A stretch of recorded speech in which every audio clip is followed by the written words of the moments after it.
Hi everyone! It's me, Angel. Welcome back sa aking YouTube channel. Ang ating video for today ay para po sa ating mga SSS pensioners, baguhan ka man or matagal ka ng pensioner ni SSS. Dahil pag-uusapan po natin sa video na ito, ang inyong SSS monthly pension for the month of July 2025. Alam kong meron pa ditong batch 2 na hindi pa rin naka-receive ng kanilang pension for June 2025. It's because ang inyong bank, guys, ay late on crediting, no? Kaya meron ditong ibang nagtatanong kung paano mag-change ng disbursement account sa SSS. Basta kapag mag-change kayo, guys, gusto nyo palitan yung bangko nyo sa SSS. Sa SSS po kayo mismo mag-update kung anong bank po yung ipapalit nyo sa inyong disbursement account. Alright, SSS pensioners, meron tayong dalawang mahalagang bagay na pag-uusapan natin, guys, para sa releasing ng inyong pension ngayong July 2025. Unahin po natin to. Ito, laging may nagpa-follow up na to, guys. Second tranche increase ng SSS pensioners. Meron na ba to? Wala. Ang dami ko na namang nakikitang video ngayon, guys, na gumagawa tungkol sa second tranche na meron na daw. Misinformation, fake news po para sa inyong mga SSS pensioners. Guys, diba kung nakasubaybay kayo sa akin, lagi ko pong sinishare sa video dito.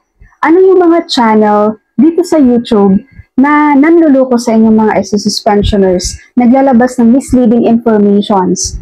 Sinishare ko listahan ng mga channel na dapat niyong iwasan para hindi po kayo makasagap ng maling balita, para hindi po kayo masaktan, umaasa na wala naman talaga. Okay, meron na naman akong nakita ngayon. At ito pa yung worst, guys. Ang dami niyang viewers. SSS pensioners, diba sinabi ko na nga sa inyo, guys. Kapag yung channel yun, nakikita nyo, ay sinabi ko na before na fake channel yun, na naglalabas lagi sa inyo ng misleading information, iwasan nyo, guys. Dapat iniiwasan nyo kasi makakasagap talaga kayo ng misleading information. Okay, so ngayon pa lang sinasabi ko po sa inyo, ang SSS second tranche increase, wala po. Walang update sa SSS. At para makakuha po kayo ng legit information, i-follow nyo po ang Facebook page ng SSS dahil I'm sure, guys, mag-a-announce sila dyan once na magkakaroon na ng update dyan. Pero hanggat walang nababalitang update dyan, guys, walang nilalabas mismo sa SSS, huwag po kayong maniwala sa mga sabi-sabi. Doon po kayo maniwala mismo sa SSS. Dahil mag-a-announce yan sila for sure. Okay, so next naman, may changes bang mangyayari sa payout noong July 2025? Ang batch 1, ang July 1 natin is Tuesday. So it's not holiday, it's not weekend. So ibig sabihin, July 1 pa rin marireceive ng ating batch 1 SSS pensioners. At ang batch 2 naman, guys, ang July 16 ay Wednesday. So, it's not weekend, it's not a holiday. So, wala rin changes na mangyayari sa kanilang payout for batch 2.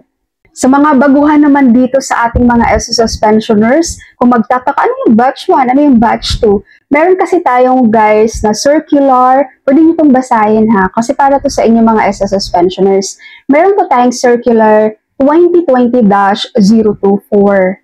Ayan. And then, meron po ditong date of contingency ng 1 to 15. Ibig sabihin sila po yung batch 1.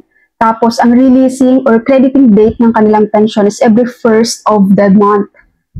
And then, ang date naman ng 16 to 31, no, ang date of contingency ng 16 to 31, sila yung tinatawag nating batch 2. At ang crediting date naman nila is every 16th of the month. Pero, kapag po ang crediting date po ay mag-fall siya on Saturday, Sunday, tsaka holidays, mas mapapaaga po ang payout nyo sa inyong SSS pension.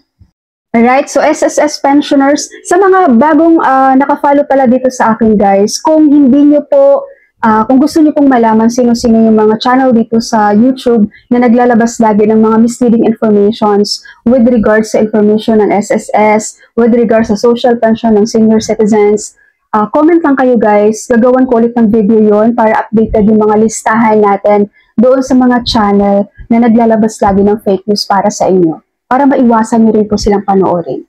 Alright, SSS pensioners, please share this video, guys. Lalong-lalo na po, dapat marami pong makakaalam na SSS pensioners regarding dun sa second tranche. Dahil nga, ang dami kong nakitang viewers talaga guys, doon sa isang channel na naglabas ng fake news regarding sa second tranche para alam din po nila ang katotohanan sa second tranche. Okay? That's all for my video for today. Thank you so much for watching everyone. God bless you all.